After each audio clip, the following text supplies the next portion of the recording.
আসসালামু আলাইকুম। আমরা শুনছেন জানেন ঢাকা আপনাদের এই টিকিটের মূল্য কত, প্রাইস কত? এই বলা এটা বেসরকারি টিকিট তো ৭৫-৮০ টাকার মতো হইতে পারে। তাইলে এক থেকে ওই যে 1 লাখ টাকা 150 টাকা কেন রাখলো? এটা কাউন্টার রাখে না, আপনি কথা বলে দেন। বাইরে যদি কেউ বিক্রি করে থাকতে পারে, কাউন্টার আপনি যদি কথা বলেন পরিচয় দেন, কাউন্টার রাখে না বাইরে। মুরব্বী ডাক দেও। মুরব্বী ভাই, এ ভাই ভাই টিকিট করতে গেল আইন আমার সাথে আইন। কত রাখছে আপনার কাছে? কত রাখছে? 150 টাকা। কই থেকে রাখছেন? বাইরে না টিকিট কাউন্টারতে? আইন দেখে তো আন্টি, দেখে তো কই থেকে গেলেছেন ভাই? দেখে তো টিকিটটা কই থেকে নিছে? কেন বিক্রি করছে গাড়া? কি টিকিটটা বিক্রি করছে গাড়া? আমরা। আপনি? আমি একুশে নিউজ আপনাদের এই থানা প্রতিনিধি, থানা প্রতিনিধি। এর মূল্য কত? 75 টাকা। রাখছে কত?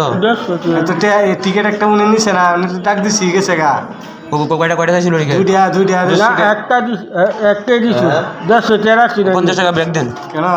হ্যাঁ কেন টিকিট নিয়ে যাবো আরেকটা? আপনি টিকিট লাগবো নাকি? আরো লাগবো মানে কি? আমরা 2 টিকিটই এক সিট দিছি। আপনার লাগবো কয়টা? আমি তো আল্লাহ উনি 2টাই নিতে হবে টিকিট। আপনার সিট লাগবো?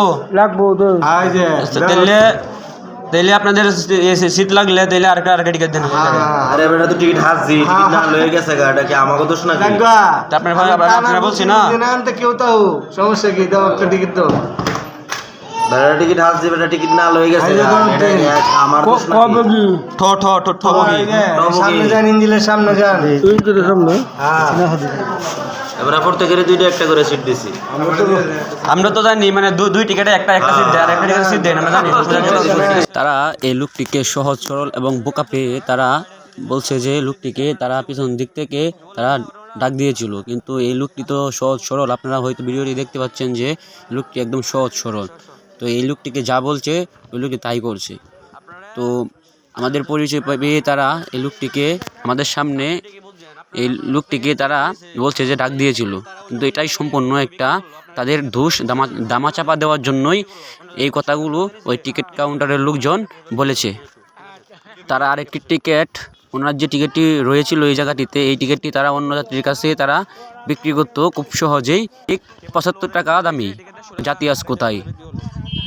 সব কালোবাজারি চক্রে ভরে গিয়েছে দেশের আনাচে কানাচে। আপনার বাসা কোথায়? বাসা তেজগাঁও। কোথায় মানে গেছিলেন? কোথায় এখন গেলাম? কই গেছিলেন? দেশ কোন জায়গায়? বিশুমপুর থানা পূর্বদলা আর জেলা নেত্রকোনা। বিশুমপুর গ্রাম। ইউনিয়ন কয় নং? যাত্রাবাড়ি। যাত্রাবাড়ি। তাইলে আপনার কাছ থেকে টিকিটটা দিছে, আপনার যে মাত্র গেলাম আপনার যে টিকিটটা আইনা দিলাম, তো আপনি প্রথমে গিয়ে বলছেন যে আপনাকে একটা টিকিট দেওয়ার জন্য, ঢাকা থেকে টিকিট দেওয়ার জন্য। এটা আমাদের এই জংশনের নাম বলেন, কই থেকে টিকিট কাছে আপনি বলেন? এই স্টেশনের নাম কি? শ্যামগঞ্জ স্টেশন। তাইলে আপনার কাছে টিকিট দিছে, আপনারা কয়টা টিকিট দিছিল প্রথমে? একটা দিছিল। কত টাকা রাখছিল? 150 টাকা। আর আমরা যখন জিজ্ঞাসি স্টেশন মাস্টারের কাছে গিয়া, তো টিকিটটার দাম কত বলছে? আমি 150 টাকা দিছি, বাদে একটা দিছি। আর টিকিটটা বাই করেন, হেডে দেন। তো আপনারা দেখতে পাচ্ছেন যে টিকিটটা আপনার 75 টাকা, এটার মূল্য গাড়ির রেট 75 টাকা। তো ওনার কাছ থেকে প্রথমে একটা টিকিট দিছে, ওই 150 টাকা রাখছে। একটা টিকিট দিছে 150 টাকা রাখছে। তো তারপরে এই লোকটি সহজ সরল একটা লোক, ঠিক আছে? তো সহজ সরল লোক, উনি বুঝতে পারে নাই। তো আমরা যখন বসে আসছিলাম, আমরা পরীক্ষাতে, তো আমরা যখন বসে আসছিলাম তখন এই টিকিটটা ওনাকে একটা টিকিট ধরে দিছে, 150 টাকা দাম নিছে। তো পরে এখন আপনারা হয়তো ভিডিওতে দেখতে পাচ্ছেন যে স্টেশন মাস্টারের কাছে যখন আমরা গেলাম, তো উনি বলছে যে 75 থেকে 80 টাকা দাম। তো এই যে লোকটার কাছ থেকে এই যে একটা টিকিট দিয়ে 150 টাকা রাখছে, ঢাকার টিকিট হচ্ছে 75 টাকা। তারপরে আমরা যে গেলাম, দেখতে পাচ্ছেন যে যাওয়ার পরে যে এই শ্যামগঞ্জ রেলওয়ে স্টেশনে যারা টিকিট কাউন্টার যারা বিক্রি করে, তো তারা ওনাকে আরেকটা টিকিট দিছে।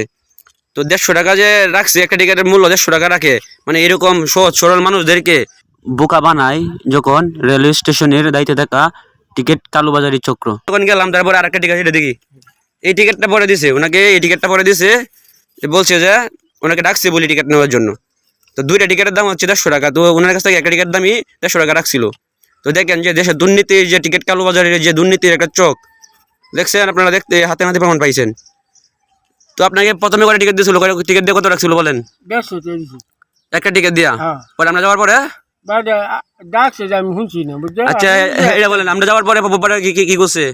বাইরে কি দেবো হোসেন? আমরা যখন গেলাম পরে পরে কি করছে? আপনার কয়টা টিকিট দিছে? এইটাই বাইরে এটা দিছে। বাদে দিছে এটা।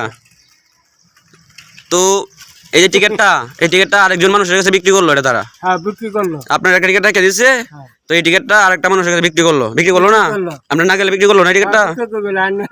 এলে তাই দিলাম। দেখাইছেন? হ্যাঁ আইনারা দিয়েছি, আমি হ্যাঁ। বুঝি না, বুঝছেন কাকা? হ্যাঁ। আমার তো হওয়ার আছে এর নাই। তাইলে এই যে আপনারা যে একটা টিকিট দিছে, মানে এই টিকিটটা কিন্তু আপনারা কিন্তু 150 টাকা কিন্তু হ্যাঁ ডাবল টিকিটের দাম কিন্তু তারা রেখে দিয়েছিল একটা টিকিট দিয়া। রাখছিল না? হ্যাঁ, রাখছি। তো কাজটা ভালো করছে না খারাপ করছে এটা বলেন? খারাপ করছে। খারাপ করছে না? যারা না বোঝে তারা খারাপ করে না কাজগুলো। খারাপ করে, হ্যাঁ বুঝি না, যেটা খারাপ হয়েছে। ধরেন তো এই যে একটা লোক, এই লোকটারে তারা প্রথমে যে একটা টিকিট দিয়েছে 75 টাকা দামের একটা টিকিট দিয়েছে, 150 টাকা দাম রাখছে। তো আমরা যখন স্টেশনে বসে আসছিলাম তখন মানে আমরা সিভিলে বসে আসছিলাম, তো আমরা তো এখন যাবো পরীক্ষাতে, আমার পরীক্ষা পার্সোনাল পরীক্ষা আছে, ডিগ্রি প্রথম বসে পরীক্ষা চলতেছে। তো আমি তো এখন দায়িত্বে নাই, আমরা যেহেতু সাংবাদিকতা করি, তো দৈনিক এখন শুনিব যে আমি এই থানা প্রতিনিধি, আমাদের ওই নেত্রকোনা আপনার শ্যামগঞ্জ প্রেস ক্লাবের আমি সাংগঠনিক সম্পাদক। তো উনি একটা মানে দেখতে পাচ্ছেন যে সহজ সরল একজন লোক, তো ওনার কাছ থেকে 150 টাকা দিয়ে একটা টিকিট দিয়েছিল। তো এই যে টিকিটটা, এই টিকিটটা আমরা যাওয়ার পরে তারপরে দিছে ওনাকে, এই টিকিটটা অন্য জায়গায় বিক্রি করলো। এই যে কালো বাজারে এরকম মানে সহজ সরল মানুষদেরকে এই বাংলাদেশের দুর্নীতি যে কতটুকু তার আজকে হাতে হাতে প্রমাণ পাইছে। খারাপ করছে না ভালো করছে? খারাপ করছে। খারাপ করছে না? খারাপ করছে। এমন যদি মানে অন্য জনের সাথে করতো হ্যাঁ। লোকটা ঠকলো না? ঠকলো। একটা টিকিটের দাম তারা রাখলো না এক্সট্রা? হ্যাঁ। দেশের দুর্নীতি ভাই।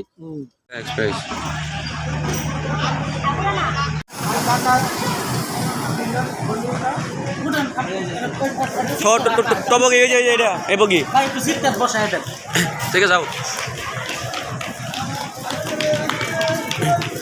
টবগির কয় নম্বর সিট শিখে? 60 নম্বর সিট। হ্যাঁ মুরব্বী যান। এটা হচ্ছে আপনার সিট, ঠিক আছে? তো ভবিষ্যতে কখনো যাইলে কোনো জায়গায় এভাবে মানে টিকিটের দাম